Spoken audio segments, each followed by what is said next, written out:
I don't know who needs to hear this, but I almost gave up on life. I was confused, broke, and I didn't even understand myself. But something inside me said, don't stop.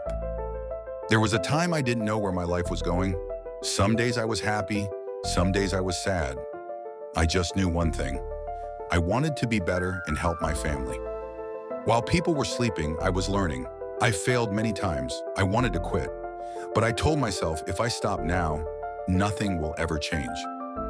Realize life doesn't change overnight. Progress is slow, growth is silent, but if you keep going, one day things will shift. If you're watching this and you feel lost, I understand you. You're not weak, you're just in your building stage. Don't give up. Your story's not finished yet. If this video touched you, please subscribe. We are growing together step by step.